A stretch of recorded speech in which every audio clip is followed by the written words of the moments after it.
Meeting? Yes. Okay, we're ready. Okay, good morning, everyone. We're going to get started with our meeting.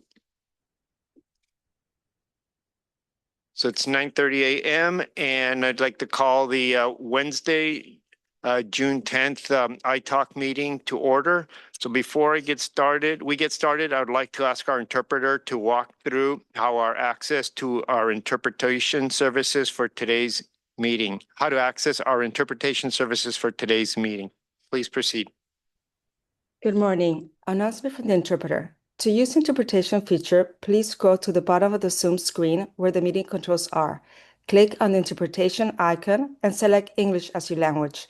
If you're joining through the Zoom mobile app, cell phone, tablet, etc., please press the ellipsis, then interpretation, and then choose your language. Finally, click on mute original audio to not hear the original Spanish flow in the background. Headsets are available for interpretation. If you're in the meeting room, please check out a headset from the receptionist in the lobby. Buenos días. Para hacer uso del servicio de interpretación, favor desplazarse a la parte inferior de la pantalla de Zoom, donde aparecen los controles. Haga clic en el icono de interpretación, globo terráqueo y seleccione Spanish, español. Si está utilizando la aplicación móvil de Zoom, celular, tableta, etc., presione los puntos suspensivos, luego interpretación y luego el idioma. Si no desea escuchar el audio original en inglés en el fondo, por favor seleccione Mute Original Audio, silenciar audio original. Contamos con auriculares disponibles para el servicio de interpretación. Si se encuentra en la sala de reunión, favor de pedir auriculares con la recepcionista en el vestíbulo. Gracias. Thank you. All right, thank you very much. I would like to take a moment to acknowledge the land that we call home. The tribal nations of the San Diego region have historically faced injustices. We acknowledge the harmony that existed between the land, nature, and its original peoples, who have since endured displacement, persecution, and systematic oppression. We pay our respects to the unceded territory and homelands of the 18 tribal nations in our region, the most in any county in the United States. From our cultural groups, the Kumeyaay, the Gueño, the Luiseño, the Cupeño, and the Cahuilla. This land has nourished, healed, and protected and embraced them for many generations in a relationship of balance and harmony. As members of the SANDAG community, we acknowledge this legacy. We aspire to learn from indigenous traditional knowledge and experiences in undoing the injustices of the past. Now please join me for the Pledge of Allegiance. Ready? Begin. I pledge allegiance to the flag of the United States of America and to the republic for which it stands, one nation, under God, indivisible, with liberty and justice for all. I will now ask our clerk to confirm that we have a quorum with a roll call for attendance. Clerk, please confirm. Thank you, Chair. For Biology Environmental Science category, Lorraine Alquist. Present. For Contractor Construction, Jacqueline Appleton Dean. Here. For Municipal Public Finance and Budgeting, Miriam Babaki. Here. For Private Sector CEO, Sunny House. Here. For Licensed Civil Traffic Engineer, Frank Rivera. Present. For Real Estate Land Economics Right-of-Way, David Santasteven. Present. And Licensed Engineer Luma Saft is absent today. We do have a quorum. Right, thank you very much, Clerk. Welcome to the June 10th Independent Taxpayer Oversight Committee meeting. I'd like to thank our staff for their efforts to pull this meeting together, and a thank you to everyone on the phone and web for taking the time to join us today. So let's quickly talk about how this meeting will work. We will take in-person public comments followed by virtual public comments. If you're a member of the public here in the room, please submit a speaker slip to the clerk. For those virtual, please continue to raise your virtual hands at the right time. I want to make sure everyone knows that public participation is possible in person and via Zoom as well. Sounds good? Let's get started. Next item then will be public comments, communications, and member comments. Clerk, are there any public comments? Yes, thank you, Chair. We do have one public comment, Cesar Javier. And if you are online and would like to speak on this item, please raise your hand now. Sir Chair, my wife reads her message first. Or is it? Okay. You will take Purita Javier and then Cesar Javier. SANDAG, Good morning. good morning. Thank you, SANDAG. We are here to work with you. Think, learn, and come up solutions adequately, timely, efficiently, and effectively. Good governance demands foremost planning for the what is this? For the Survivability. survivability. Oh wow. Of our Mother Earth, man, his shelter, society, and mobility, circulation, independent city like that capital city of San Diego, empirically a must to consider. Thank God our region has a SANDAG given the authority by under Sam, Uncle Uh, Sam. Uncle Sam to focus and lead in planning and Implementation. implementation. Yeah, I missed that one. Of mobility and circulation, 1/5 of the undertaking of a city. Clearly, there's the duplication of efforts here. City and SANDAG. Very busy. Thank you very much. Your time has expired. Our next speaker will be Cesar Javier. Fifth. And that is mobility and circulation by a special agency, SANDAG. The executive group under Sir Mario is known to be a non-government entity, a service provider for the region, if only to plan and implement mobility and circulation. As a whole, it is the responsibility of the city, including this 1/5 effort of SANDAG. And therefore, our presence seeking representation to solve this toxicity issue, environmental concern, is legitimate, Sir Mario, Sir Chair. We are not forcing you. We are not compelling you, but rather work together and convey to these lawful authorities, indeed, we have to save us. Health, safety, well-being of ourselves, Purita and me, senior citizen, taxpayer, including our neighbors. 77 of our neighbors submitted our petition right here at SANDAG through Madam Nora Vargas, who stepped down December of 2024. Sirs, madams, we are here not to compete, but rather offer our peoples of experience, exposures, observations, experimentation, socially, economically. Thank you very Twice. much. Your time has expired. found- That concludes the public comments, Chair. Thank you very much. Clerk, do we have any other speakers? No, that concludes the public commenters. All right, thank you very much. Are there any member comments? No, all right, thank you. So now I'd like to ask SANDAG's Chief Executive Officer, Mario Orso, if there are any agency updates. Yes, thank you. Wanted to just inform on May 22nd, we received a request to attend the California Joint Legislative Audit Committee. Assembly member DeMaio had requested a consideration of an audit for SANDAG. The points of question were, has TransNet 1 been delivered? Does the North Coast Corridor mitigation and lagoon restorations was appropriate? And is SANDAG doing the reporting on SB1 in the shop? We went and testified, Don Batiste, our Chief Financial Officer, myself.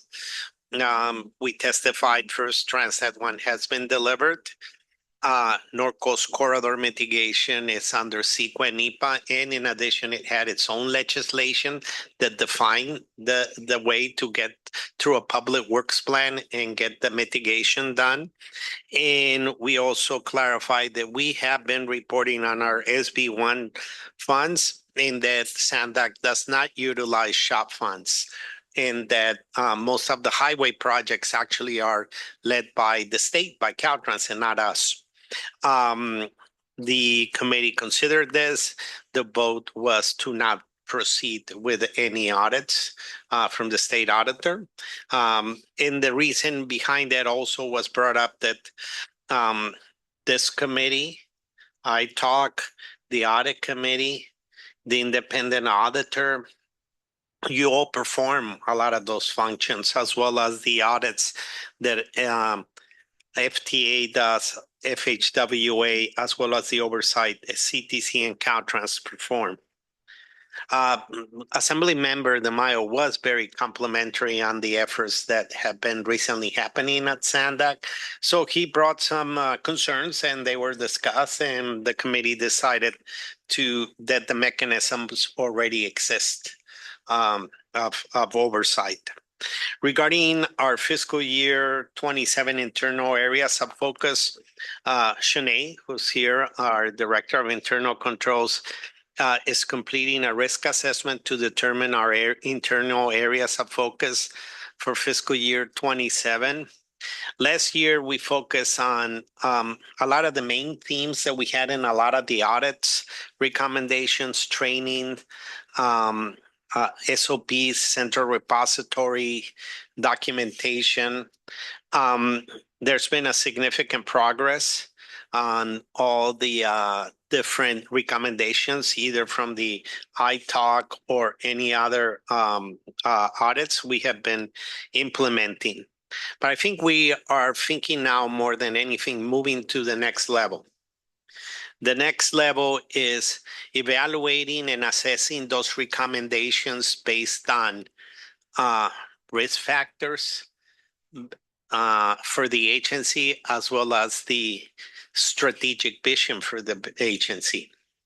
And I'll give you an example.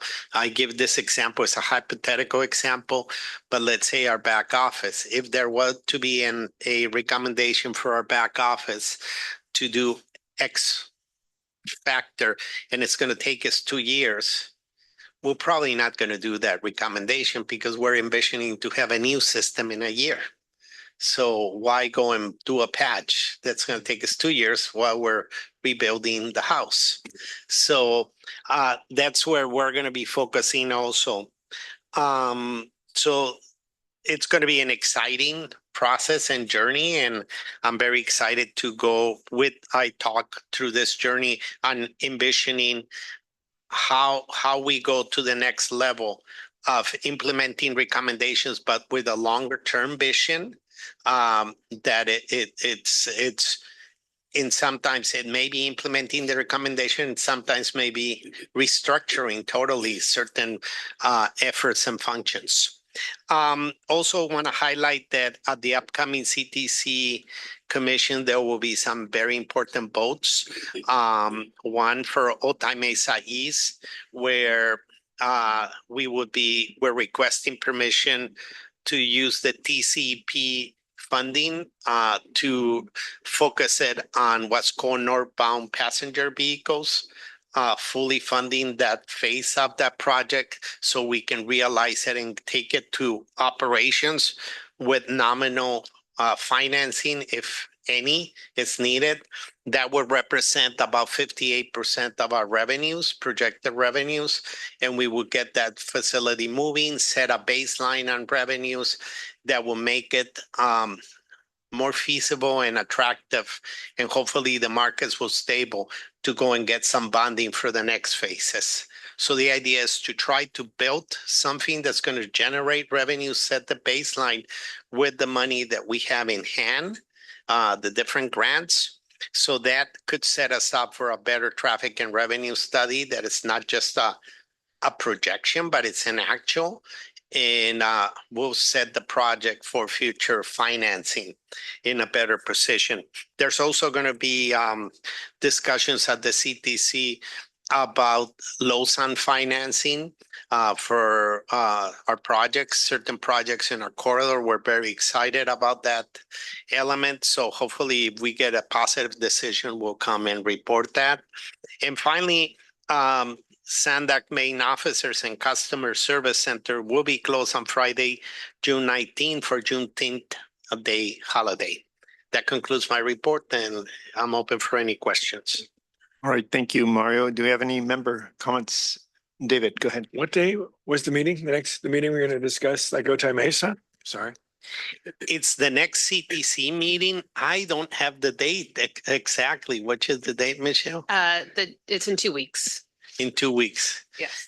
It's going to be this time in It's in Folsom. Fulton. Folsom. Yeah. Yeah. You want to go? But I think I know, and for any of you who want to have the CTC experience, CTC will be having one of their meetings here in August. Do we remember the date? It's August 15th and 16th. And just to confirm, the meeting for this month is June 25th and 26th. They're normally 2 days.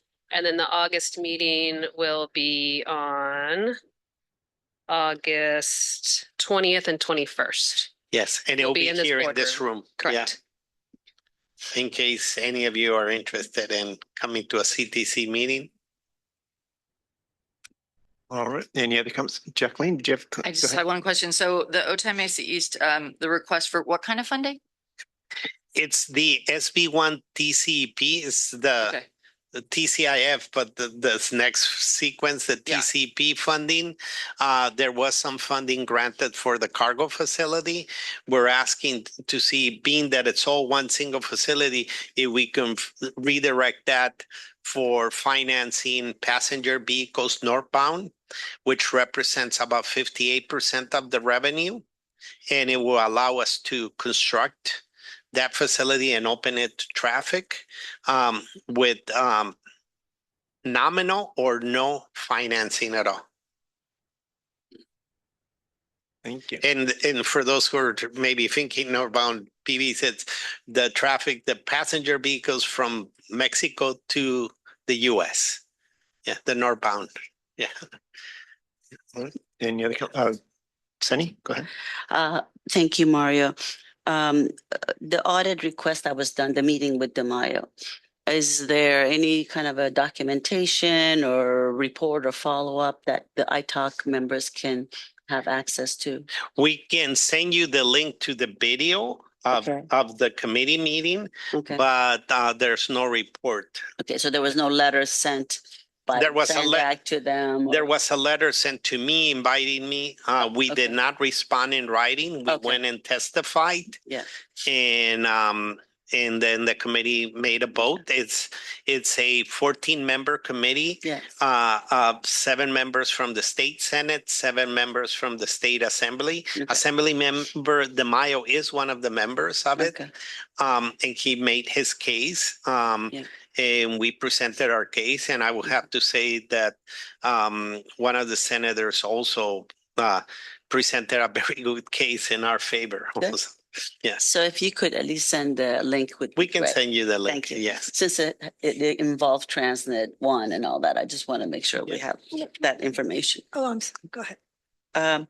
The other thing was I'm very interested in the risk assessment that Shanae is doing. Is that more operations, or what can you elaborate a little bit on that? Because Yeah. we are also looking at TP, our triennial and looking at some risk assessments. Yeah, so they serve two different purposes. So the risk assessment in regards to the TransNet audit, you're looking basically at a snapshot in time, and you're looking at getting assurances as to what we are doing internally is actually effective and working as it should. Okay. My risk assessment is looking at what we need to do internally as it relates to ongoing monitoring of the things that we are doing, as well as the internal control gaps that may exist that we need to look into before they become audit issues. Okay, very good. Okay, thank you. That's all I have. All right, Miriam, go So ahead. what brought this about? I mean, is this a routine thing, or was it just? I'm just curious how is it something that just happened? I'll send you the video, the link to the video, and you could get to you can see it and get to your own conclusions there. I think at the end, it's everybody has a spirit trying to help us and get us better, right? And they're different opinions or different angles. People may think that we're doing better, or so I think that everybody has their own drivers. The assembly member stated very clearly his ideas and his opinions. One of the points that he brought up was he wanted to make things more transparent, because on his word saying SANDAG will want to go for another measure.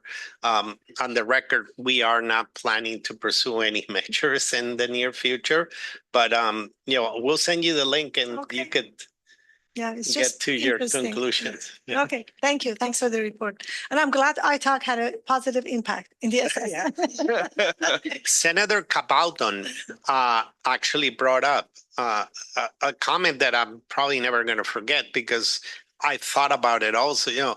Audits are to make things better, not catch you moments. And he did an incredible research. I have to applaud Senator Cabaldon and lined up the different efforts that have happened here. Since 2008, we have had, between oversights, audits, and anything else similar to that, we have had about 300. Wow. We have an average of 40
Go ahead. Go ahead, Mr. Javier. Sorry.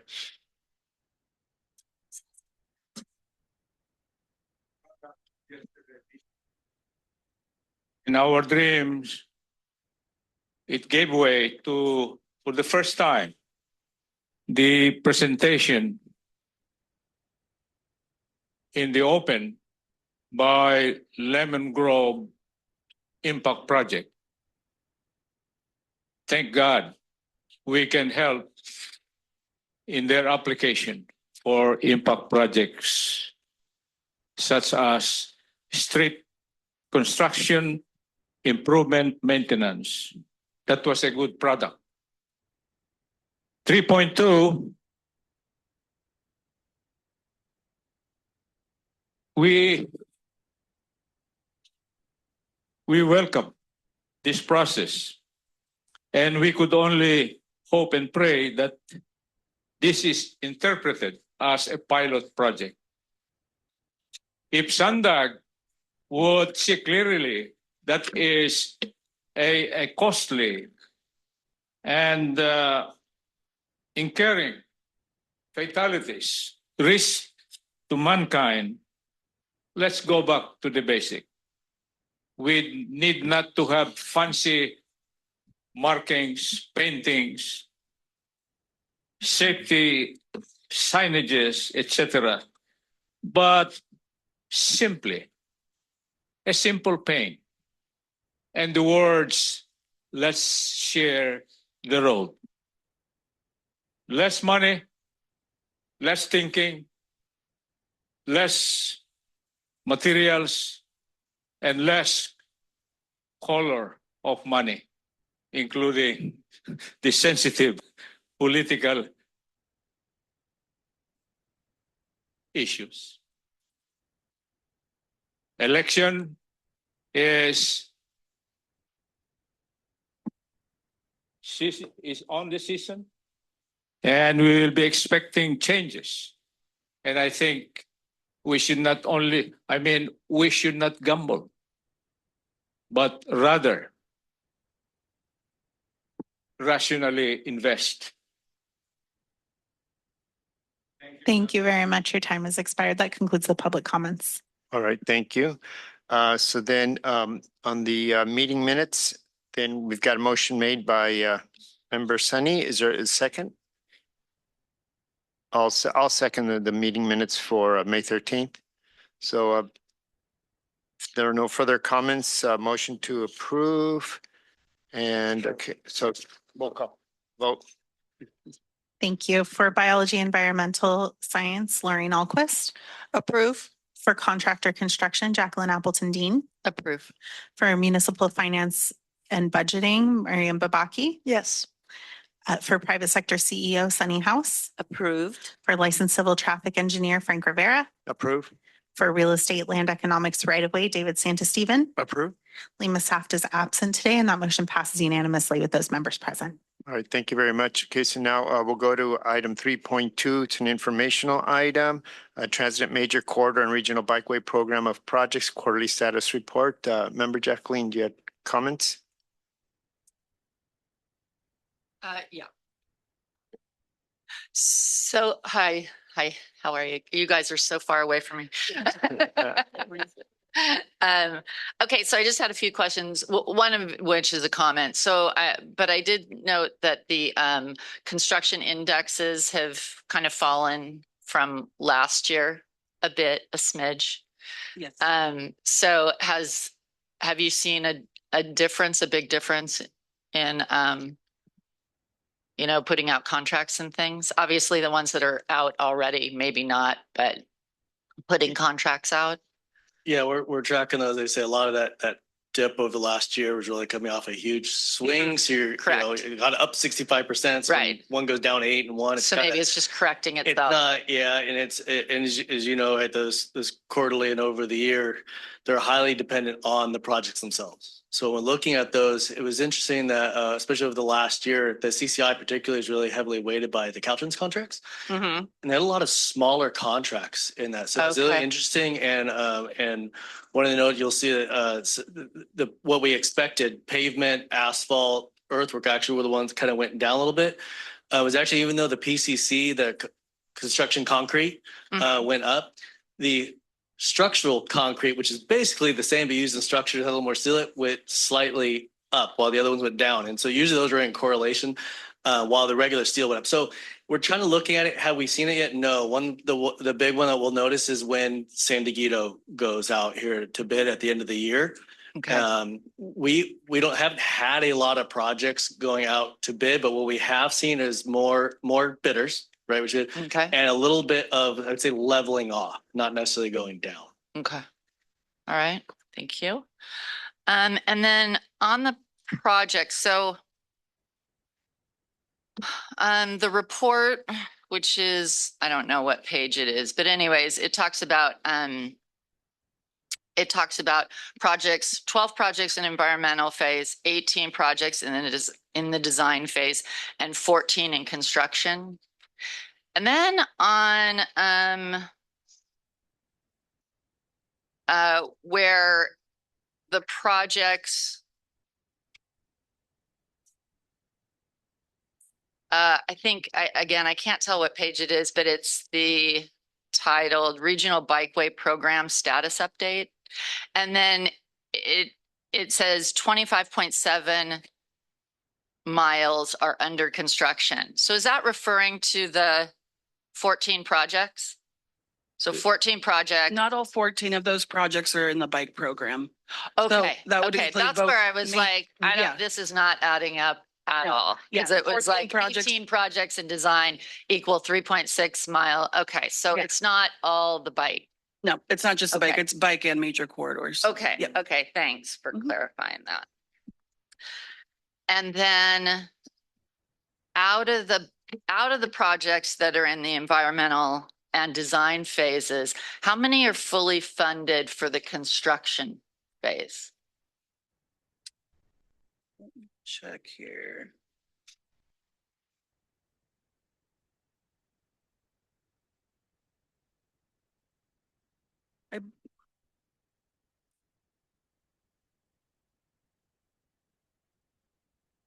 Let me double check that and get back to you, Jacqueline. My inkling is that most of the projects that that little piece that is currently in environmental and design, I think, are projects that are not fully funded for construction. Most of the projects now that are fully funded are in construction or recently bidded or awarded. But let's see here. Okay, and then sorry, I can read that actually. So the projects in design and then the rail trail phase 4 is not currently funded fully through construction. Howard Bikeway is fully funded through construction with the 27 budget update. And then our last two projects, the Robinson Bikeway and Barrio Logan phase 3 are not yet funded fully through construction. Okay. So 3 out of the 4 are not yet fully funded. 1 out of the 4 is. Okay, thank you. And then to find that information, it would be on the dashboard, correct? Yes. Okay. Correct. Okay. Thank you. You're welcome. Okay, any other member comments? I'd like to ask on the staff report. It says in March, the final environmental document was completed for the Palomar Street rail grade separation project. I'd like to get a link to that document. That's a project near and dear to my heart on that one. So I know Omar and I have worked on that one when it was a young project and still moving along. So I'm glad to hear that. Secondly, I read that the City of San Diego approved their budget yesterday. And it looks like there was significant public advocacy for to retain in the budget the traffic engineering team to continue designing safer biking infrastructure, funding for stormwater channel clearing and reinvestment in the arts and culture program. So I see that the traffic engineering team on the designing safer biking and then also the stormwater channel, which sometimes I know some of our projects we run into that. Looks like City of San Diego from the public's side, there was a lot of testimony in support of that. So that was retained. So I think that helps our bikeway program. So that's very interesting to hear from City of San Diego based on their budget situation. Okay, so with that, this is for info item. Any other last comments? If not, Then, okay, well, thank you very much for answering our questions. So now we'll move to item number 4, appointment of the subcommittee members for fiscal year 2026 fiscal and compliance audit. And then clerk, are there any public comments? Yes, thank you, Chair. There are public comments. Would you like to take those now or after the presentation? We can do the presentation first. Good morning, Chair and members of the ITALK. My name is Marcus Pasquale from the Accounting and Finance Department here at SANDAG, and I will be presenting item 4 for the appointment of the fiscal year 2026 Fiscal and Compliance Audit Subcommittee members. So right now we're gearing up to do the fiscal year 2026 audits, and this is usually our first step is to select the subcommittee. So ITALK is asked to appoint no more than 3 voting members to serve on the FY 2026 subcommittee. As a member of the subcommittee, your duties are to review the proposed AUP after the auditors and provide feedback on unusual issues throughout the audit process as needed. Members are expected to commit at most 1 to 2 hours of their time throughout the process. Communication will be maintained primarily via email with no additional meetings typically necessary. The FY 2026 fiscal and compliance audit process is scheduled to begin in July. More on the timeline. Generally, the draft fiscal year 2026 agreed upon procedures are first sent to the auditors by staff, and then the auditor will then forward their changes, if any, to the subcommittee members for review, comments, or additional updates. Because we plan to present the final agreed upon procedures to ITALK at the July 8th meeting, the subcommittee can expect an email from our auditor by next week to review any of the procedures. The fiscal year 2025 subcommittee members were Francisco Rivera, Tracy Drager, Jacqueline Appleton-Dean. So at this time, do we have any questions or volunteers for fiscal year 2026? All right, so here we go. Thank you, Marcus. Let's open up the floor for any discussion. Do we have any volunteers? Do you want to take the public The comments? public comments, sorry. Thank you, Sunny. Do we have any public comments? Yes, we do have one public All comment. right, thank you. Cesar Javier, you can go ahead when you're ready. Cesar and Purita. We have been trying to read and understand the members of this ITALK, and mostly are specialists, non-elected officials. This is a kind of counterbalance, yes. However, this is a sensitive part of the Cadillac. We need other parts that would improve or to put clarity, particularly on transparency and accountability. It's good that we have environmental expert. We need major players like pollution control district, environmental people, federal and state, considering that the budget is also coming from their helm. So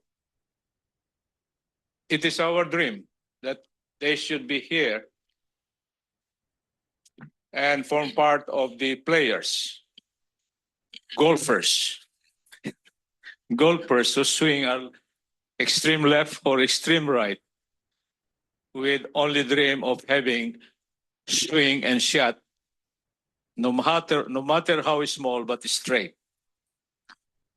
So Marcos is smiling. We are in the same boat to understand that we need it. Short, maybe, but straight.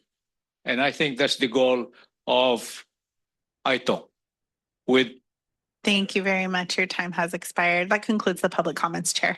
All right, thank you very much. Thank you, Mr. Javier. All right. So now let's open up the floor for any discussion. Do we have any volunteers?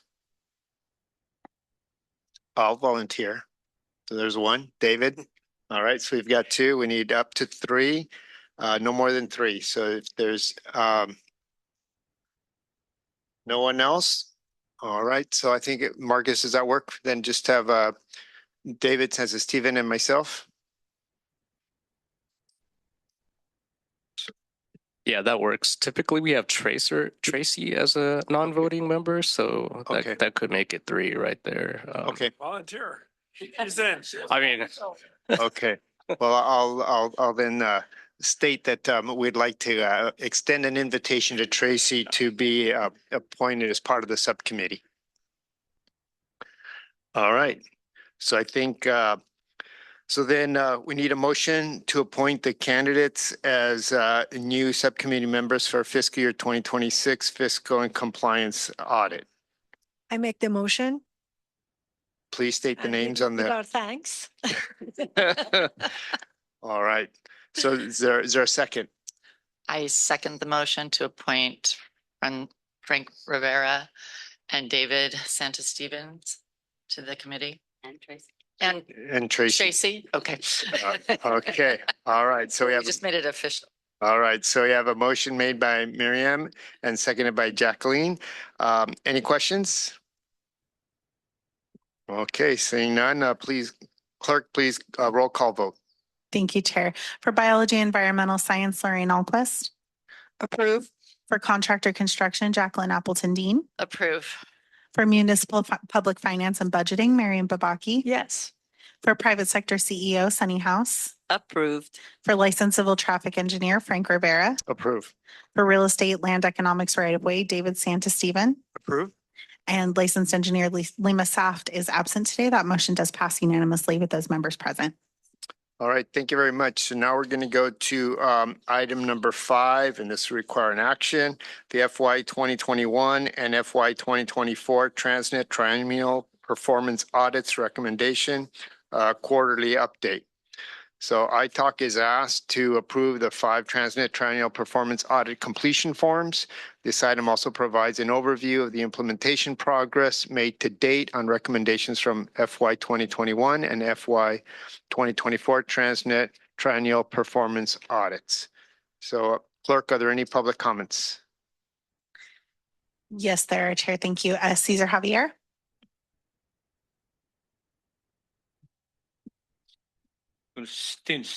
Consistency. We are here to learn and contribute into our humble way, intellectually, physically, psychologically, and even spiritually. This is a process. And it looks that we have adequacy. We have independent audit, we have the ITALC, we have the triennial audit, particularly on performance. Could we not suggest that the city of San Diego would present its impact projects before the audit? Because one aspect of our task is to determine whether this is valid or not, or funding and implementation of whatever our city, my city, is planning, particularly the improvement of our streets, construction if there is, and even maintenance. Because we dream of something else, added just with the existence of the circulation in our city. We need to integrate it with collecting precious water that is wasted onto the ocean instead of collecting it and use it to sustain adequacy in our region. We have in the same boat as we talk with our chair in our private meets. This, I think, is the right thing to do. And this is all about performance audit. Sir, thank you. Great, thank you very much. All right, staff presentation. All right. Good morning. Shanae Pickney Forrest, Director of Internal Controls. I want to provide a brief overview of the status of the TransNet recommendations to date. So of the 92 recommendations from the TransNet 2018, 2021, and 2024 audits, 82 have been implemented and 10 recommendations remain. Of the 10 recommendations, 5 are before you today for implementation consideration. These submissions relate to the plan of finance and meeting the recommendation to present it to the board and ITALC, and also meeting the recommendation to develop processes for addressing issues and funding shortfalls identified. The other recommendations are related to tracking project milestones and tracking timelines for bike permit delays. The remaining 5 items have a due date of December 2026. These are related to data dashboard improvements that are currently underway. High level, our staff is migrating data from a legacy system to a more current platform that will assist in better tracking and better visualization tools for monitoring projects. And that's related to 4 of the 5 remaining recommendations. And the 5th recommendation that was pushed to December 2026 is related to collaborating with the city of San Diego for a more efficient system for approving bike permits, bike project permits. So those negotiations are underway. And with that, myself and my colleagues were available to answer any questions you may have. Okay, thank you very much. Member comments? No? Go ahead, Jacqueline. And then Sunny will follow. The migration of the dashboard information. What's the timing of that? So currently, and I will ask either Joy or Lisa to assist, or Clint, either. So there she is. They're more versed in the timelines than I am. Great, thanks. Good morning. Dashboard, we're thinking probably in 2028. It's still a couple of years away. We need to do some improvements to sandag.org first in order to accommodate the information.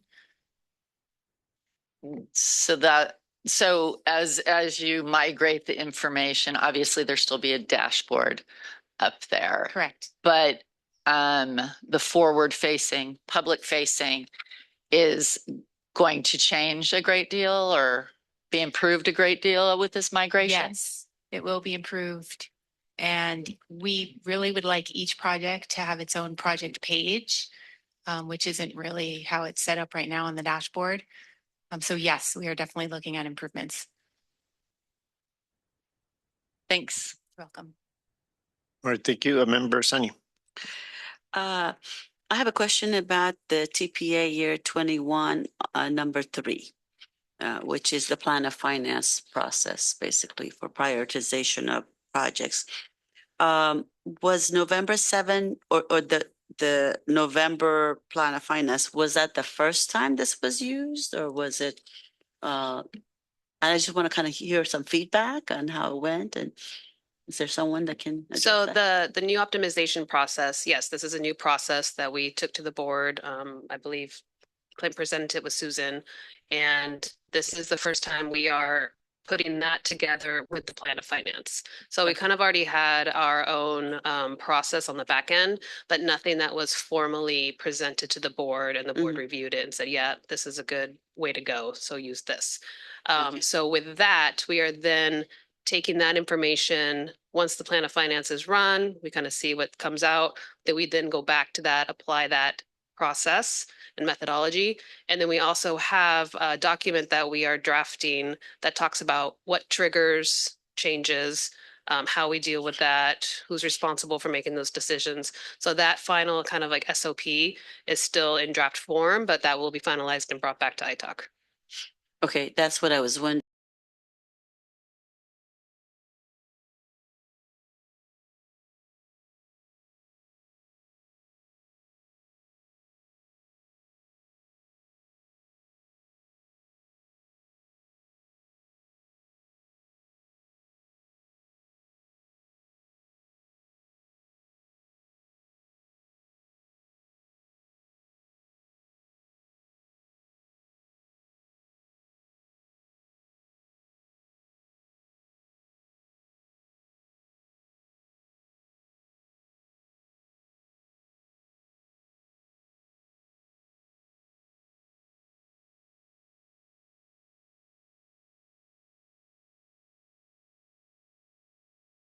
with, in addition to the priorities in the themes, strategic priorities for corridors and delivery. Right. And then you have to line it up with available funding, Right. right? Because not all the funding can be used for X or Y. Sometimes there are grants or other dedicated funding sources. I think the team talked to you all on also beginning the conversation of the TransNet lockboxes. And I think that's also going to add, it's going to be part of the conversation once we see if there are any opportunities, what could come out in working with all of you together, figuring out based on the priorities, themes, the goals, the funding available, let it be in a grant program, let it be in what we can leverage locally. That's where we're going to start bringing in projects to deliver in a more aggressive manner. But also strategically, we're trying to have a greater regional impact in our projects and pass on the local projects to the local agencies. And that is something that it's also going to be an interesting conversation because it's on the eyes of the beholder, right? A local entity may feel that their local project may be of a regional impact and they may want more priorities or different agencies to deliver it. So it's an ongoing conversation. It's going to be a long conversation, similar to our dashboard, but it's trying to get there. I don't know if you had any other comments, Clint. Can you repeat the question? Make sure Well, I understand it. I was just wondering, using this prioritization process that you have developed and presented to the board with your plan of finance in November, what was the reaction of the board, or were there any, objections or, as far as what has been submitted? No, we didn't really have any objections from the board on that. So that process really started last November. We presented kind of that prioritization plan. It's in the short term, a 5-year plan. And, as you know, in projects, they take a long time and they don't reset overnight. So this first year has really been about assessment and figuring out kind of how do we want to change that strategy. As Mario mentioned, the strategy is really about flexibility. We have all these priorities, competing priorities. And what we've kind of done over the past probably 5 to maybe 8 years, Michelle, is those projects come in and it's a priority, so they throw money on it, right? And it's a lot of but sometimes they put that money on way early. Cost change, scope change, priority, and it really limits and ties you. So a good example is the bike projects and the struggles we're having with those. Primarily, those are funded with ATP funds, so SB1 state dollars. Once they put those funds on the dollars, they can't add more ATP, right? And they also have very tight time restrictions and all the things that come with it. So a lot of this strategy is really, hey, how do we make sure we're setting up the projects and when is it the right time to go get that money in the strategy, and how to give us the most flexibility so that we can look when those projects are ready, then we can have those conversations with our partners, whether it's the state, the federal, right? A lot of companies, the Caltrans.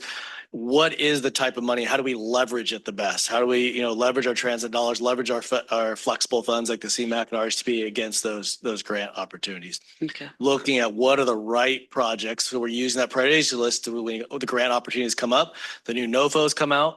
What projects really make sense to strategize? What ones do we go after Christie? Which ones do we go after TIRCP? Which ones do we go after the infra?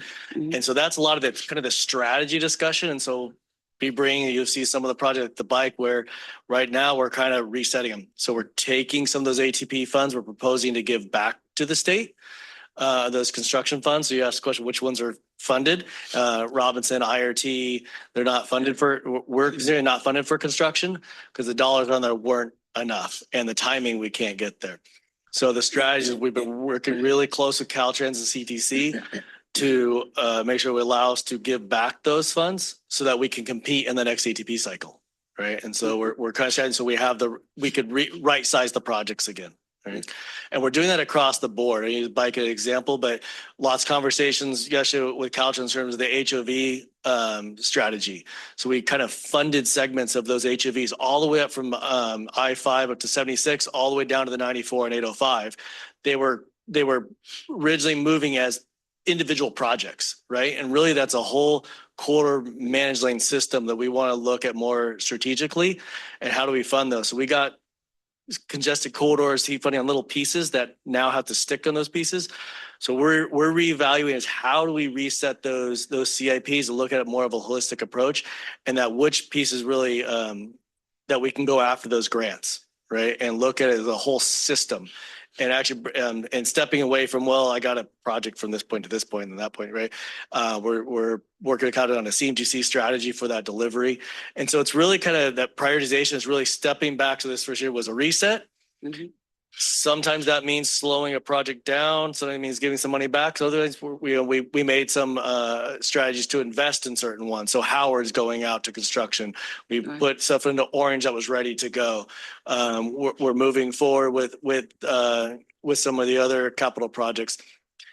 And so that's where it's all coming together now, is along with the transit dashboard and the new project management tools and resource that you had a lot of questions on before, kind of all. That's this next year's, right? You start seeing that planning strategy come together.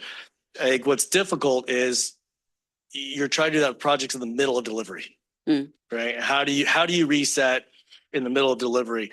I think IRT's come up a lot. So Inland Rail Trail 4, Palomar are really good examples where you said, hey, I wasn't real comfortable where the project was at, both in a schedule wise and cost. Mm-hmm. So we kind of slowed those down. We're not stopping them. So now we put $1 million to the Inland Rail Trail 4, very large segment. We were funded in, I don't know, 20 some million dollars for construction. Cost estimates are in the 40s, even 50s. So, hey, what are we doing? So we funded $1 million next year to bring the consultant back on and reset. How can we strategize and resegment those projects so that we can make them competitive, right? And that they're actually deliverable. So the job's not stopping. It's still a high priority for us to deliver that last segment of IRT4. But how do we do it in a reasonable way and not just say, hey, we're going to deliver it next year. Then we come to you next year and, well, sorry, we didn't deliver it. And so same with Palomar Street, Palomar and grade separations, a very complex project, not in terms of the design, but the utilities and the right of way in there. So it's kind of slowing down. They're like, hey, let's go get 100% design. My response to the design is no, let's pull back a little bit. I want to really understand where we are from a utility or coordination with SDG&E and that right of way. To me, that's that critical path, not the design. And let's slow that down, really look at it next year. And how do we do that? I want to actually look at that project. Does it make sense? We're doing a study separate on the side of planning, but aligns it of looking at alternative delivery methods. Does that project lend itself to a progressive design build or a CMGC? So to really make sure we're setting that project up to try to hit like a fiscal year 29 real delivery on that. At the same time, if you look at all the funding grants and opportunities, there's actually potentially, while some programs are getting stripped of money, there's other programs they're actually putting a lot of money into. And the grade SEPs is actually an area where we may be able to tap in to some money. So rather than go and use a lot of our RSTP money right now, let's get the project in a really good spot. And we may actually be able to tap into some other grants and not have to use our flexible funds. So I don't know if that answers your question. Thank you, Clint. I'm glad that you're doing that. That's a lot of effort to make sure that, the prioritization works and we're delivering. The bottom line is delivering the program, as well as you can with the limited funding, that's available. So regarding this item, though, the audit said develop and adopt a formal process. I don't think you've adopted the process if you're in the process of writing the procedures to me. So I don't know if that to me is closed yet until we see that procedure come and get approved. So I have a little trouble getting this one through. If that's your level of comfort, we can push this one to the December as well with you've the done it once, but I still see there's in the flux, and I would recommend that this one be brought back when that part is done. That way we can say, okay, we developed and we adopted it. This is the way we're going to go. I would prefer to do it. That's not unreasonable. We can do that. Okay. Thank you. That's all I have. Okay, go ahead. Go ahead, Lauren. And Clint, just before you think that the chair is going to get cold, this is kind of terracing off a little bit of Shanae's evaluation from a risk situation that just kind of brings up from a utility standpoint, knowing the high risk element related to projects. And I think this not only corresponds to the corridor description as you were describing it, but also the bike projects. I know that those they've been heavily modified as far as costs and delivery as it relates to utilities. Is there an evaluation going on to capture the risk associated with those particular costs for projects? Yeah, we're trying to dive into that now. We actually have a draft overall bike assessment. It doesn't get into the specifics of the utility risk, kind of the overall program, what's happened, where are we at today, and some lessons learned. One of them is definitely utility, underground, right away in terms of the bike, and really getting a better assessment early on in that planning stage of looking at those. So that is, that's what we've talked to, and Mario's talked a lot about. Really, we talked about as bike projects. They're complete street projects. They're much more than bikes. And when we got projects come out, a lot of the areas we're running into isn't necessarily the bike path, but it's a lot of the signals, the interchange modifications, roundabouts. That's where then you're digging underground and you're really coming into those issues. So in front of the bikes, the delays are really utilities and unsuitable material. The utilities have been the most difficult because we've potholed one project to death because we hit utilities. So the next project, Dave Cortez and I are like, no, we're gonna get out there. We're gonna slow down a little bit, go and pothole it all. We potholed that thing, go out there and still found utilities that were not on any as-built that didn't show up on the potholes. You got it in some old areas. Some of those are really projects in the city of San Diego, right? In the older areas. We're moving through those. We still have the last piece of Barrio Logan. We got some other projects, but a lot of those we're trying to get out of after Howard Robinson and the rest of Barrio Logan. So a lot of the major stuff has been done through there. So I think we have a lot of lessons learned. And as you move into some of the other projects, you're not necessarily in some of the older areas. We have better as-built. We have more newer information on more recent work in there, so that risk should really go down. Well, thank you very much for that information. Okay, no other member comments? So then where we're at right now is we've got 5 items to approve, but one it looks like we're going to be deferring till later this calendar year, and that's TPA 2021 number 3. And so then the ones that we're looking to approve are TPA 2021 number 15, and this is all on attachment 3. So number 15, number 20, and then 2024, number 14, and the last one is number 13 and 14 of 2024.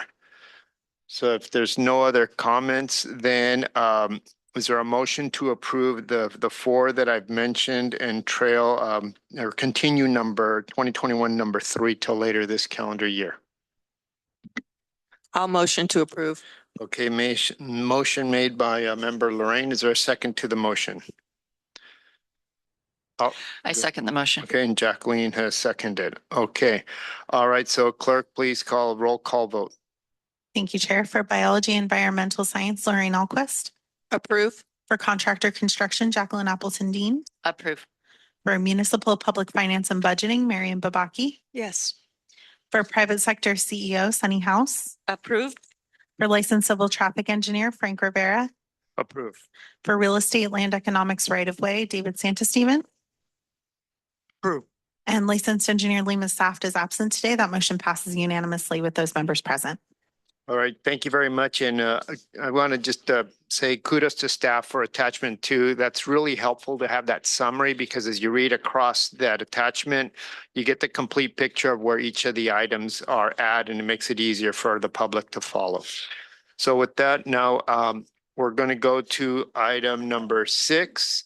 and that's the FY 2027 TransNet Triennial Performance Audit, Draft Audit Topics and Timeline. This discussion purposes. So Clerk, are there any public comments on this item? Thank you, Chair. Yes, we have one public comment. Cesar Javier. Go ahead, Mr. Javier. We present first. We have respectfully absorbed this recommended plan for tasking. And would it be possible for us to hear first the presentation? Okay. Yes, Before yes, sorry about that. Let's go to thank you. the staff presentation. This is item 6. That's the one I'm gonna do. Yes, Okay. yes. So this Okay. item 6, TransNet Triennial Performance Audit, Draft Audit Topics and Timeline by the ITALK TPA Subcommittee, Sunny House, Jacqueline Appleton Dean, and Tracy Drager. Okay, so the subcommittee has met twice.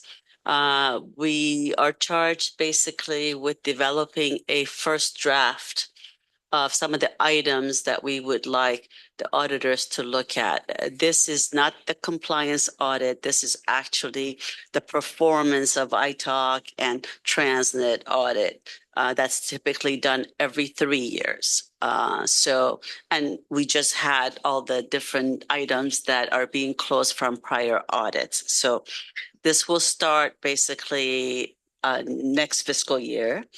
And we have a consultant that will review and provide the audit information. So what we did was we just developed a long list of items from just the brainstorming of the subcommittee members, as you can see in your attachment. But we want to make sure, since there's limited budget for the subconsultant to review certain items, we will need to prioritize what can fit really within the budget that typically is established every cycle.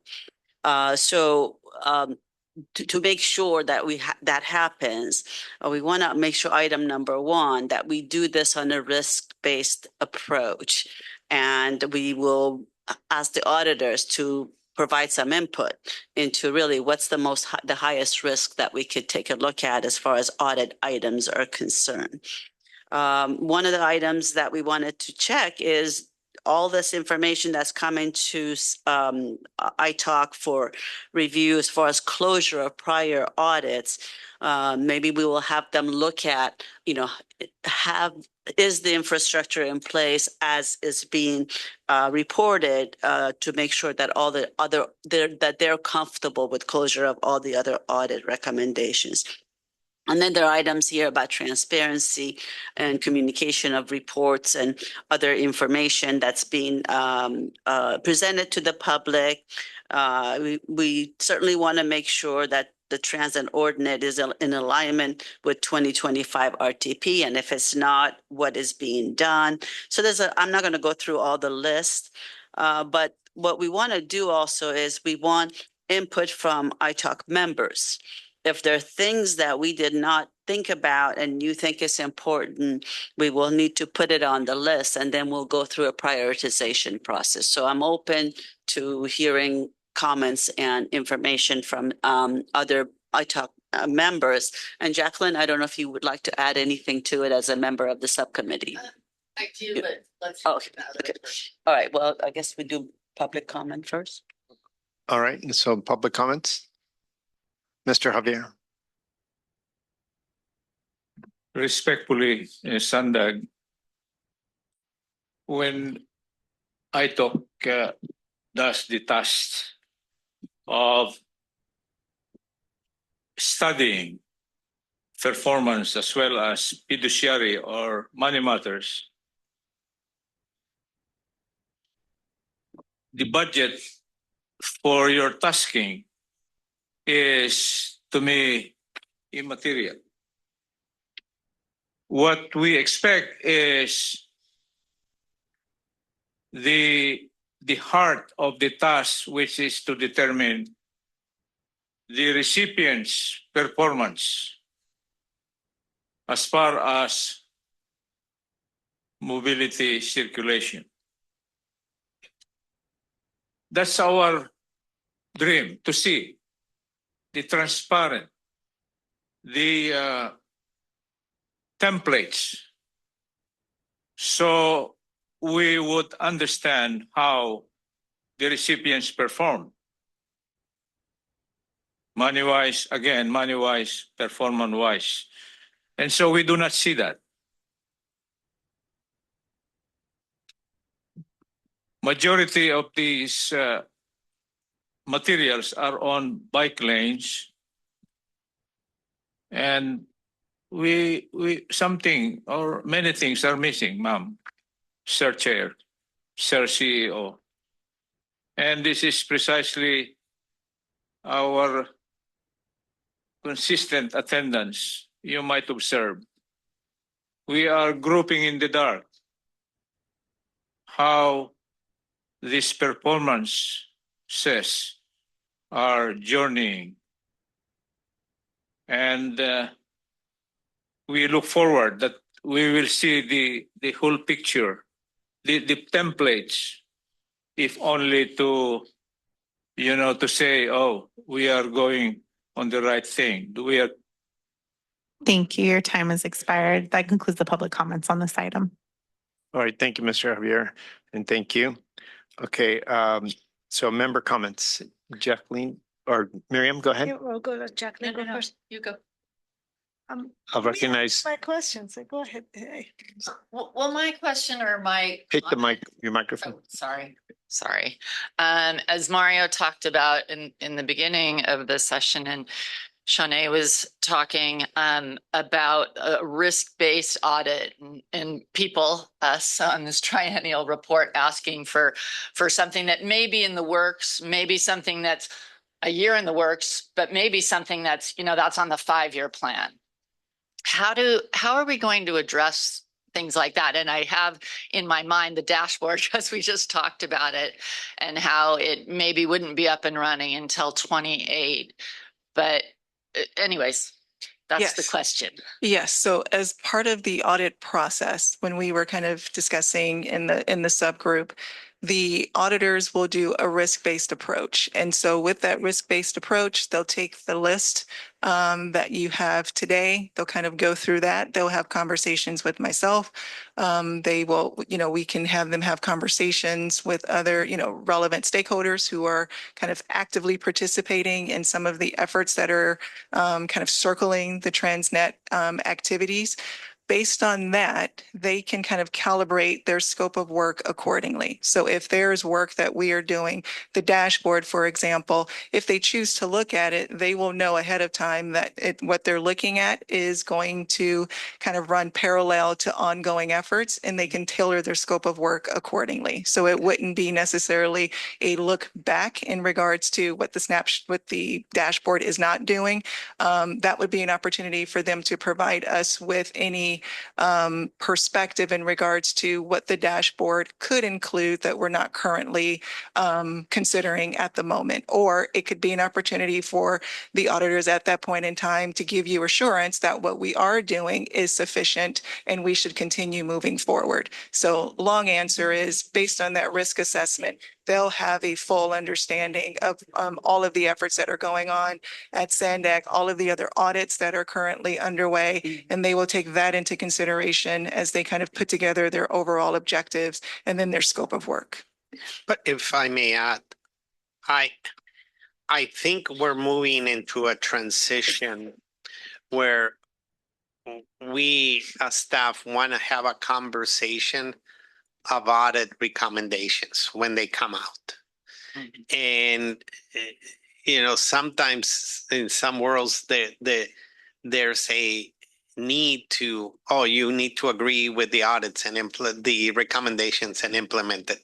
And we're probably going to start pushing back and saying, yeah, this recommendation makes sense, but we have this plan that's moving forward, and it may not be good that we do exactly what the recommendation to address the spirit of the recommendation, what about this is what we're working on? And it may be something that may be even longer term. If it's not an immediate risk for the agency, if it's an immediate risk for the agency, we have to address that immediately. But we're trying to be more conscious, strategic on how we address the different recommendations, because we're in a process of restructuring the agency. And you can't restructure an agency and processes by just putting band-aids. You have to do a more holistic approach of implementation, whatever items you're going to be implementing. If I could address that, Mario, I think this is the first, having been served, like this is my third time now on this audit committee. Having Sinead part of this process, we've never really had an active member of SANDAG included in the conversations who knows what's going on as far as the rest of the activities. So I think that's going to, and this whole risk-based approach, I think hopefully will eliminate some of that extra work that may be done, that then you come back and say, well, we don't agree with this. We want to consider those changes, you know, make sure that what we are really looking at will include consideration of those types of changes. And then SANDAG has always had an opportunity to respond to the recommendations before the audit gets finalized anyways. And that's where I was trying to go, that we're even going to be extra active in that development of recommendations when they're being formatted, even before the formal response. Correct. We would want to be strategic with you. And we also want you guys to push back and say, no, this is really important. Absolutely. And that's the dialogue that we need to have. Depending on the effort, the budget, we may, this is a long list. This may end up being five or six items. So we just want to make sure that they're the right ones. And this happens every 3 years. So if you're in the process of reorging or whatever, maybe we'll catch something the next turn, you know, so we are going to be flexible, but we want to make sure that we're looking at the right priorities for ITALK and meeting the intent of the audit at this point. So. Miriam, go ahead. First of all, Mario, I love hearing what you're saying. Honestly, the kind of leadership that is dynamic, right? And, you know, being engaged and dynamic, but you're really looking at things to see the heart of the matter, right? And a bureaucratic response, okay, 1, then the response is 2. So that's really refreshing to hear. So congratulations. And speaking of being around, I was at the very first ITALK meetings. So I've been around, so I know. So when I hear this is really refreshing to hear that it's being looked at and considered in a very dynamic way, rather than just you do this, okay, we'll do that. The other thing, for my understanding, again, I haven't sat at these subcommittees, but how do you define risk-based? What are the risks? How do you define them? Yeah, there are various approaches, but generally you want to take a look at items that are potentially trending. So, you know, repetitive recommendations. You want to look at things from a financial perspective. Are we at any high level, high risk areas that put us in any potential financial consequences? You want to look at things from a legal perspective. Are we doing things from a legal, like, are we in compliance with regulations? Or are we in a position where legally we may put ourselves in a less than ideal situation, right? You also want to look at things from an operational standpoint. So from a performance standpoint, internally, are we doing things as effectively as we could and as efficiently as we could?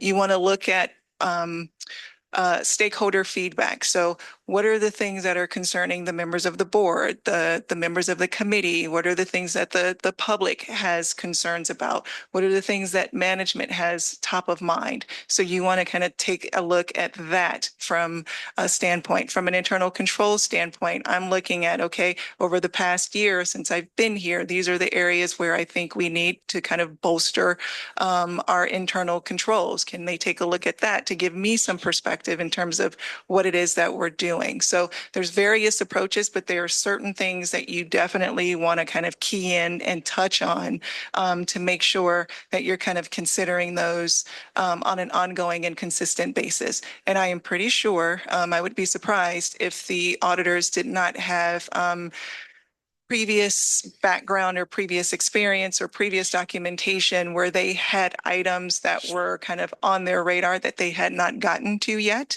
that they will look and revisit to see if now is the time for them to kind of take those things into account as well.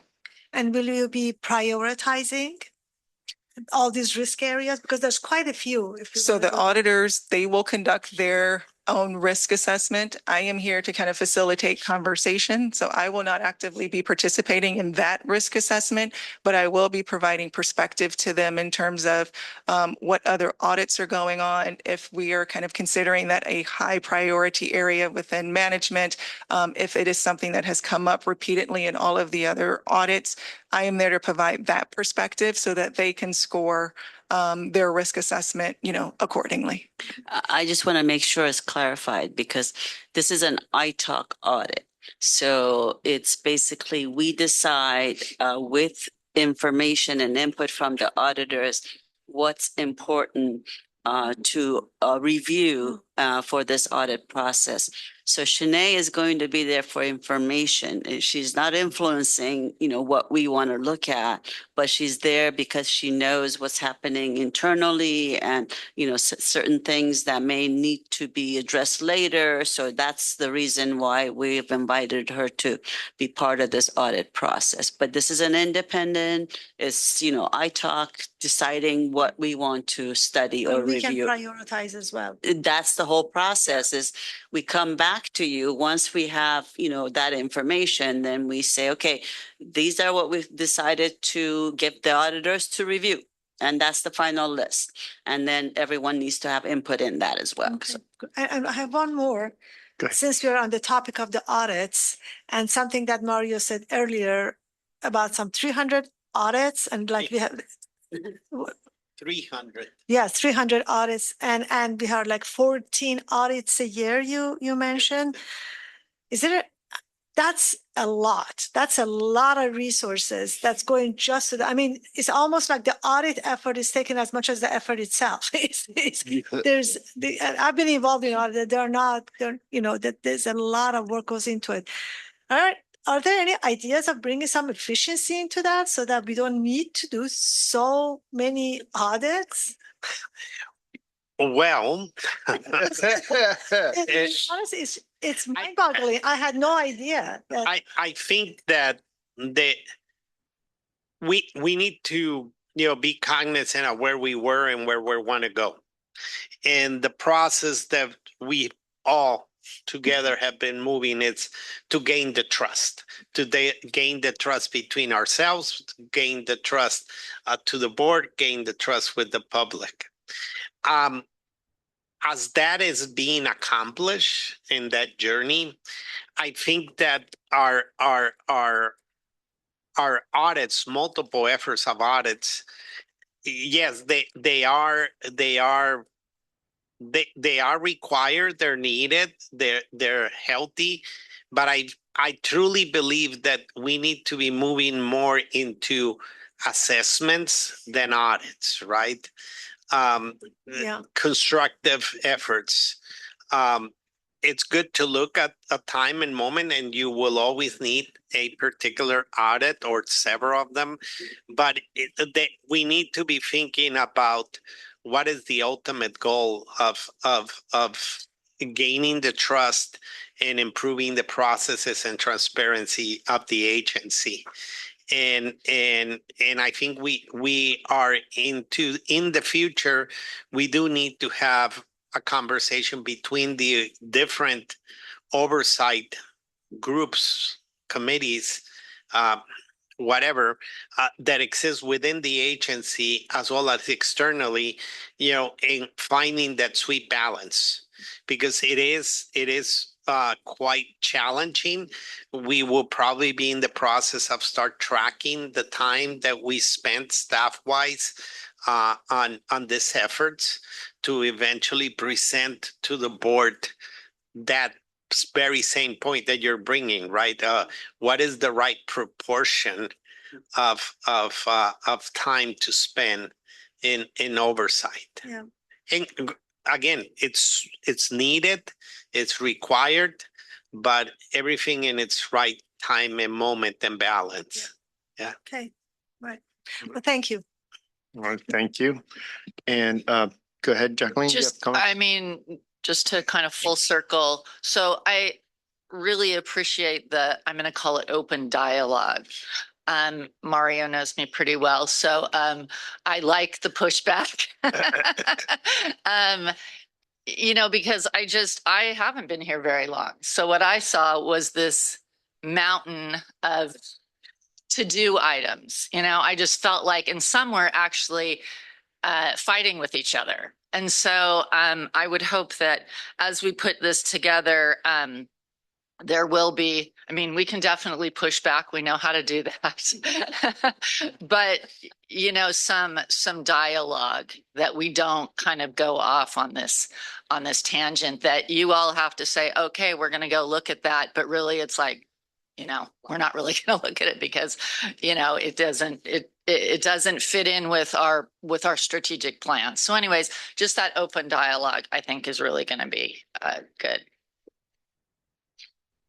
All right, thank you. And okay, so with that, thank you, Shanae, thank you, Mario, and thank you, Sunny, Jacqueline, and Tracy for your work on this item. So with that, then we'll go to item 7. This is the presentation on the 2025 State of the Commute. So we'll go staff presentation.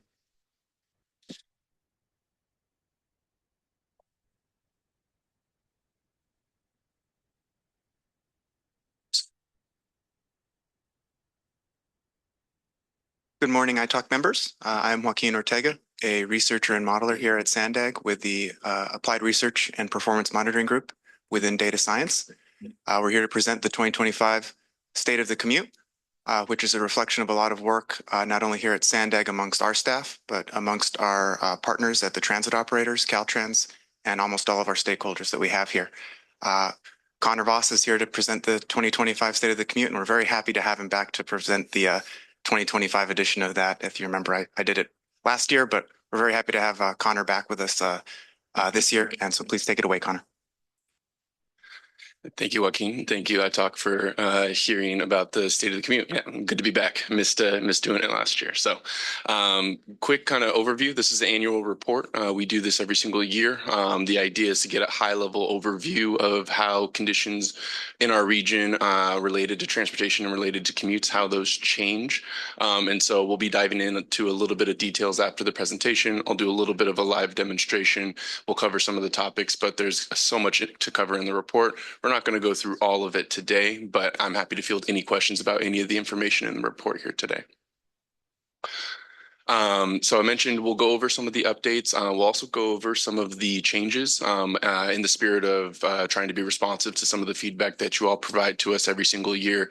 We like to try to action that as often as possible, as feasible. And so we've made a few updates based on some of the feedback that you all have provided us in years past. And so we'll be covering some of those as well as some of the high-level takeaways from some of the other topics that we cover. So as I mentioned, this is an annual report. This report is mandated in the TransNet ordinance, and we have that on the screen here for you to take a look at.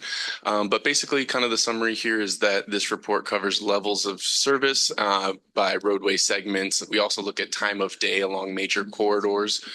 We take a look at, we try to come at it from a lot of different perspectives, and we're always trying to find new ways of getting to the spirit of what this ordinance is requesting, which we take a look, in addition to some of those other items, at travel times by mode, and also some trip origin and destination information that I'll be talking about a little bit today as how we made some changes to that. So the first State of the Commute was in 2005, and what's followed is that we've made some changes based on some of the ITALK recommendations and some of the TransNet audit findings and recommendations. And so we've made 9 total reports, 5 info bits, and 4 dashboards. And so this is going to be the 4th iteration of the report in a digital format that is a website that allows for you to interact with it. I mentioned earlier that we want to be as responsive as possible to the feedback that we receive. And so this is just one example of how in the 2018 TransNet Triennial Performance Audit recommendations, we received a total of 40 recommendations in that audit. And 28 of those actually had relevance to the information that we cover in the State of the Commute. And so we were able to go ahead and implement those, not just through the State of the Commute, but also through other data products that we also put out in the spirit of monitoring performance. And so I'll mention a few of those as we get into the report, but we do have a couple other dashboards that live in our open data portal that can supplement and also dive a little bit further into some of the topics that we cover, such as transit and safety.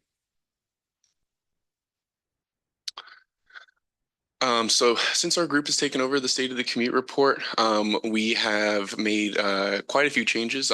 First and foremost, making it a digital report that is available in our open data portal.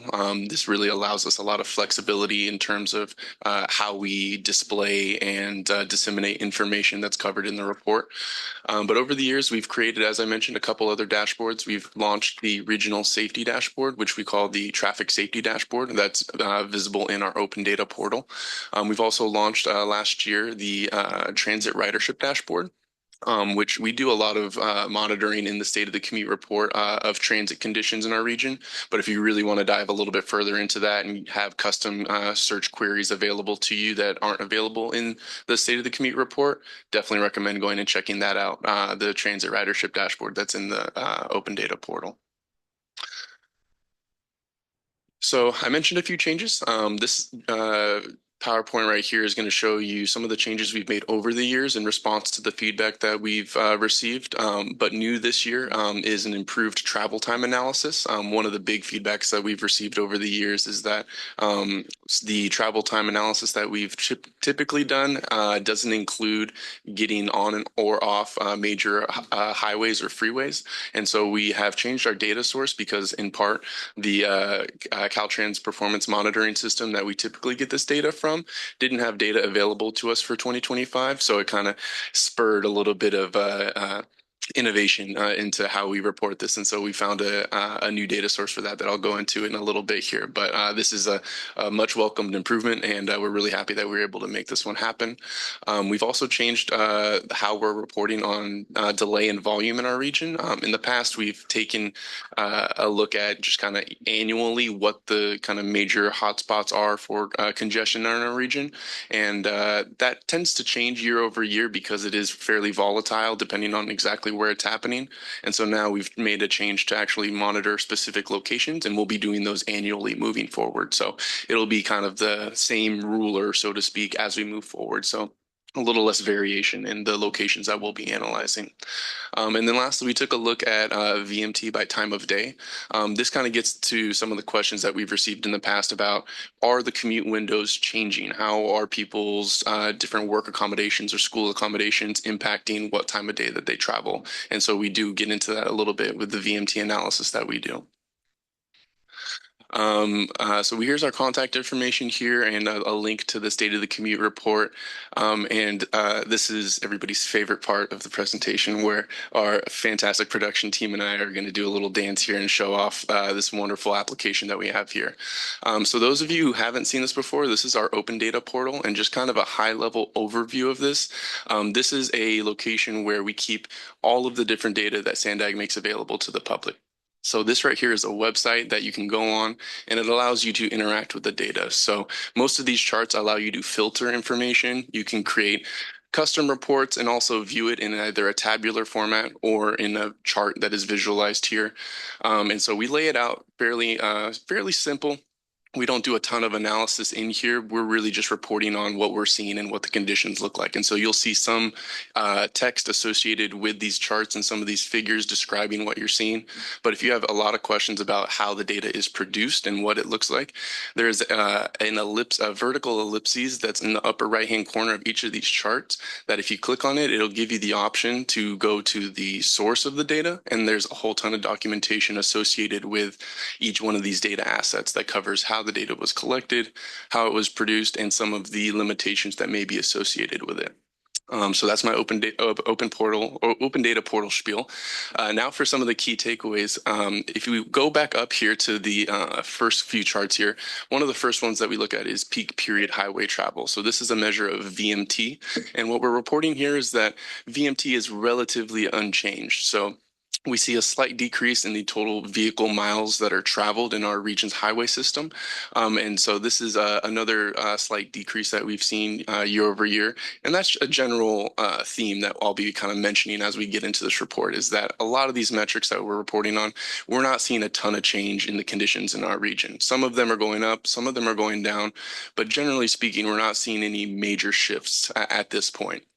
We do know, and we have kind of taken a look at maybe early 2026 information that may be impacted by things such as higher cost of living or gas prices. And so that'll be something that we'll be covering in the 2026 State of the Commute once we get to that.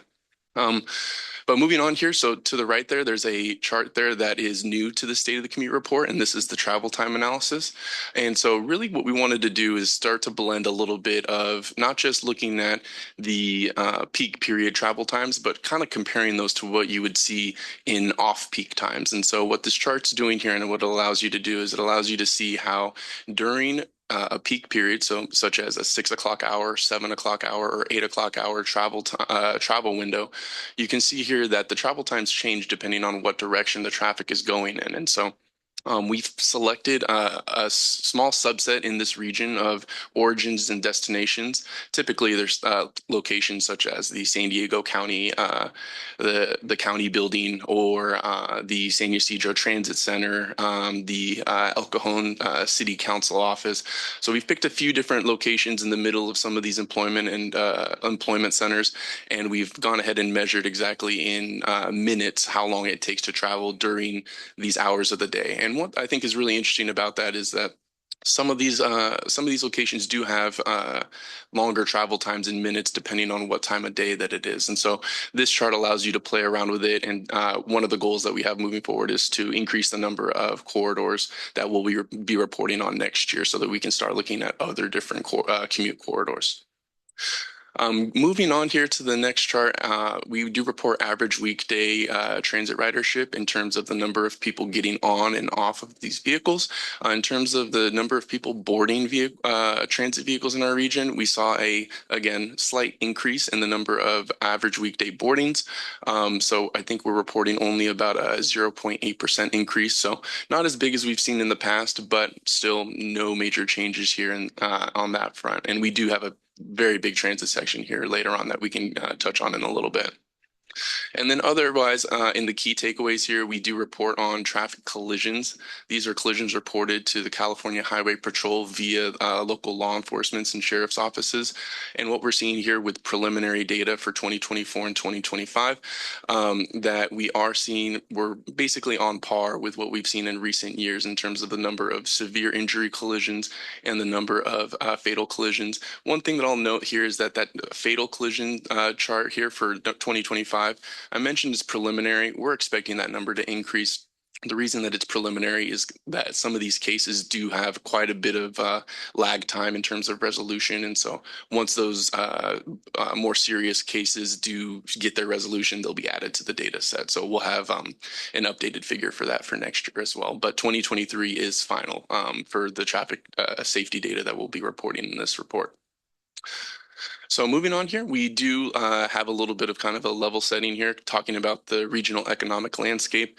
We report on population, we report on employment, and we report on gross regional product.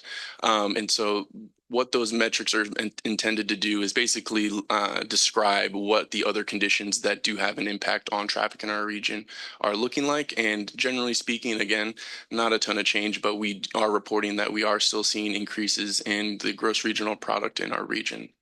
And so if we want to continue on to the next section here, we can keep going there.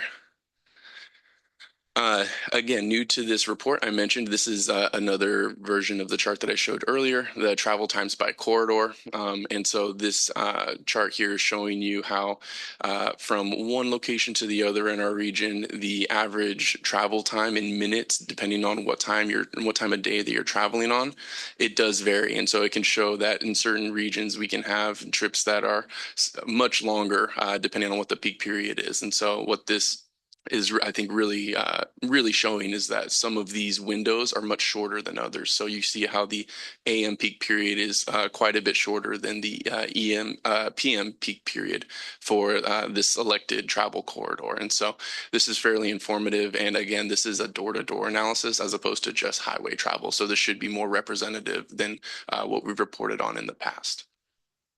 If we want to go on to the next one, this chart allows you to view selected highway locations that are fairly common hotspots for traffic in our region. And so what you're able to do with this map is it's color-coded based on PM or AM peak periods. And if you hover over any of these flyouts, it'll show you some information about these locations, including what the volume is at those locations in terms of the number of vehicles that pass through them, as well as the change year over year and the comparison to pre-pandemic levels of what traffic looks like at these locations. And so the update to this one was that we changed it from being from the locations changing year over year based on where the traffic was to now we'll be tracking these locations moving forward. And so I think it's going to give us a better perspective and better longitudinal assessment about kind of where traffic is moving around the region. Moving on a little bit, I mentioned we do some more travel time or vehicle miles traveled by time of day. This is rather interesting, and this kind of gets to one of the charts that we mentioned earlier, which is the travel times by time of day. Vehicle miles traveled by time of day is also interesting because it's showing a similar pattern where you're seeing in recent year or this year compared to recent years that we're seeing a little bit less vehicle miles traveled during that PM peak period. And this is likely due to changes in travel behavior, which may be associated with people having more flexible work accommodations where people are deciding to take more trips in the middle of the day as opposed to potentially having to do all of them once they're off work in the PM peak period. This could also be said about online education as well. And so what we are noticing is that we're seeing more trips and more vehicle miles traveled in the middle part of the day, which is rather interesting since we are noticing that in other metrics, we are still seeing traffic start to catch up in the PM peak period, but in others, we're still seeing that starting to be distributed throughout the day now that people have some more flexible accommodations. We mentioned traffic safety, and I know I'm starting to run up on time here a little bit, so I'm not going to linger too long here, but just mentioning that we do report on traffic safety, and shameless plug that if you are interested in traffic safety, we have a wonderful traffic safety dashboard that dives into much more information that we're reporting here, and that's also accessible through the open data portal. So if this piques your interest, I definitely recommend taking a look at that. And then lastly, I mentioned here that we do quite a bit of transit reporting in the state of the commute. Like I said, we're seeing about 1% increase in overall average weekday transit ridership in our region. And that varies depending on the mode or the route that we're looking at specifically. So it's a little bit of a mixed bag this year as opposed to in previous years where we were seeing standard increases across most services. Now it's a little bit more mixed, but we do dive into a little bit more details here later on in the report. We get into things such as passengers per revenue mile. We also get into comparing different routes and how they shake up compared to each other in terms of average weekday boardings. And then we also get into some specialized transportation later on. So there's plenty to dive into here. And then Kendall, if you want to go ahead and just scroll down here, I'll just mention a few different items that are in this report. We can keep going down until we hit specialized transportation here. We do report on our senior mini grant program. We highlight the number of one-way passenger trips that are taken, as well as the total amount that is invoiced.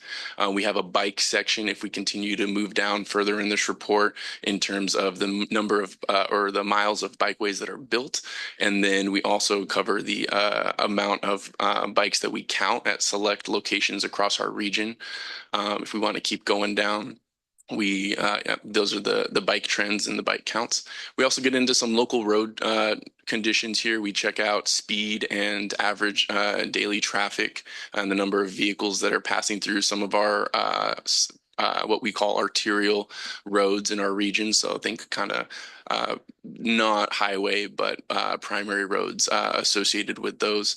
And then lastly, we get into some infrastructure conditions, including pavement conditions, which we don't have an update for this year because we were reporting the 2026 California Transportation Asset Management Plan, also known as TAMP, which we didn't receive an update to this year. And then we also have the bridge conditions that are reported in the next chart below, which is from our National Bridge Index. And so these allow you to see the conditions of some of our infrastructure assets in the region. So that's what's covered in the State of the Commute, and it's been a pleasure showing it off for you all. And I am going to go ahead and pass it back to the chair and see if we have any items that y'all want to discuss or if you have any questions. Thank you very much. All right. Thank you, Connor.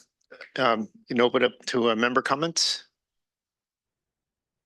Go ahead, Jacqueline. The accident information, is that highway, freeway, roadways, all encompassing? You can think of it as anything that's reported to law enforcement that doesn't occur on private property. So that would be basically anything that's on any roadway. So it could be something out in front of your house. Yeah, CHP before, so I wasn't quite sure. Yeah, they're just they're the clearinghouse for that. So it wouldn't, if something that happens in a store parking lot, that likely wouldn't be reported to it. But anything happening on any of the other roadways, yes. All right, thank you. Any other member comments? I have a question about your new source of data. You said that you've replaced with Caltrans. Can you tell us a little bit about what that is? Absolutely. So this comes from a big data vendor called Replica. And so this is modeled data that originates from location-based services. So think transponders in vehicles or your GPS in your car or even in your phone. So what they do is they collect all of that data and then they will model it and estimate the travel conditions that we would get from something that is observed in some of the sensors that Caltrans has, but it's not observed data. So that is the caveat. So there is a little bit of difference in what we would see compared to what we would get from Caltrans. Right. But considering that wasn't available to us at the time, this is one of those next best sources that we are actually also still in the process of evaluating what our other options are to ensure that we're reporting the best information possible. So there's a cost associated with that? There is, okay. Yes. Okay. And you have a contract with them or something? Yes, there is. And I believe that we are in the process of evaluating that right now. I think our contract is coming due with them. And so we'll be so are there other sources of data like that you would evaluate as far as what's the most cost effective or more accurate, or are they the only vendor that provide that? There are other vendors who do offer similar services, and I believe those have been evaluated in the past, and it's been taken a look at. Just to help Connor here. Hello, Grace Mino, Senior Director of Data Science and IT. Yes, the contract's coming to an end. We will be conducting an RFP for a big data service provider. Replica had won the existing RFP 5 years ago. And so we'll be conducting a new RFP. We're going to evaluate other vendors like Streetlight, INREX, and other sources to ensure that we're getting the most up-to-date data with the best value for the agency. Great. I'm so glad you're doing that because it was so hard. You always said, oh, this is 2 years old, because it's Caltrans. So I'm glad we're doing real time or more real time. So thank you so much. Great presentation. Okay, Lori, your comments? Connor, I really appreciate the level of detail and kind of walking us through the dashboard on overall the information that's there. And sometimes until we have a presentation like yours, we don't understand the totality and the benefit of the data that's available to us. So with that, kind of evaluating the traffic data and using potential AI type of components, balancing that with the big data, how would potentially that take place, number one? And number two, when you receive all the data, is there an evaluation process as to articulating the relevancy of the data, not just accepting it as it's presented to you? That's a great question. And absolutely. So one of the big things with AI is that there's a nature or a level of supervision that has to come with any type of system that is developed. And that's, I think, using the travel time analysis that we did, I think is a great example of that, because it's hand in hand where we want to make sure that the data that we're receiving is going through a rigorous evaluation process, and we send it through our quality assurance department to make sure not only is the work that we're doing on our end working with the data evaluated, we also want to verify that the underlying data that we're looking at is also assessed for its quality. And so when we go and we're designing a travel corridor, for example, and we're looking at what may necessarily be what the most efficient route to get from one place to another, something like some type of AI tool may be able to generate something like that for us, but really the onus is on us to evaluate that, to better understand why is it making that decision, and then maybe how can we leverage that to help better inform some of our decisions. And so when it comes to, like Grace mentioned, evaluating some of these vendors, it's really, really important to get under the hood to understand where these data sources are coming from, because there is situations such as Apple changing some of its location-based service information that has impacts on some of these big data vendors, and that they need to be able to disclose that information for us. And so that's kind of the process that we go through, is taking a look at what exactly is it that they're offering us and what those limitations may be, so that way we can be better informed and we can go ahead and leverage Caltrans data to go ahead and validate some of the results that we're seeing from some of these other big data vendors, to make sure that we're not necessarily relying on one source, but using all the tools that we have at our disposal to make sure that we're presenting what we believe to be the closest to the ground truth. Because even with some of the sensors that we do get observed data from, there are levels of observation that do go into that, that do vary depending on the quality of some of the sensors. So no, that's definitely something that we evaluated, not only in the production of the State of the Commute, but with any type of big data that we use. Thank you very much. Okay, Clerk, are there any public comments on this item's for discussion purposes?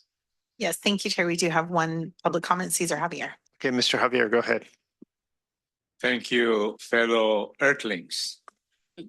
We are very thankful that we, by choice, immigrated, came to America, because finally we were able to possess a car, a bicycle, and a sneaker, footwear for mobility. Classy, if I may say it. How many of us have used your bicycle? Mario, I saw him walking, sir, and that's a good, healthy mobility. Rate of change, intersection of thinking, of ideas, solutions, and thank you. We are on the right direction. We are on the right path to keeping us survive in this challenging world. We could only say this because we are in the front line. We are the ones benefited by all this development in mobility and circulation. But I wonder how health would intersect, safety, longevity, resilience, sustenance. And you see, what is in our mind is, I think these provisions is meant for the less in life. And thank you, because there is a solution at least. What we ask now is to adjust the payment. Thank you. Your time has expired. That does conclude the public comments on this item. All right, thank you. And stand corrected, this is an info item. And so thank you, Connor, Grace, and Joaquin for your presentation on this. I do find the state of the commute report very helpful because it tracks everything that we need to keep on top of and shows us when we're making progress. In particular, and we have some large projects that help clear up some bottleneck areas in the county. And it helps us to kind of put things into perspective that we're always moving forward with this and keeping our dashboard going. So with that, if there's no other comments, David, do you have, go ahead. Well, that interactive transportation map is super cool. That's a new thing, huh? Thank you. Yeah, it's the open data portal has a lot of really fun and interactive features, and the mapping component is a lot of fun. So, when I get on the trolley, I use that Pronto app. And is that how you track data for trolley riders? That's a great question. So the data that we report in the state of the commute, mostly with the exception of the specialized transportation data that we report on, that comes from our grants department. What we get for the transit data that we're reporting is from our what's called automated passenger counters. So that's different than the Pronto system. That is what we call a fare box system, where you collect information based on taps. The automated passenger counters, also known as APCs, are sensors at basically the doors of every transit vehicle that sense when a person gets on and off of a vehicle. So that's the source of the data that we're looking at here. That's better data because people jump on for free, don't use their app. It definitely does have its benefits. It's not perfect by any means, but I think the idea is that it tells a different story than what the Pronto data has, and together those two, those are really kind of informative in terms of how we're assessing the performance of our system. Thank you. Thank you. All right, so seeing no other questions, thank you very much again. And that concludes all the report items on the agenda. And so we're adjourned at 11:30 a.m. Our next meeting is July 8th at 9:30 a.m. Thank you, everybody.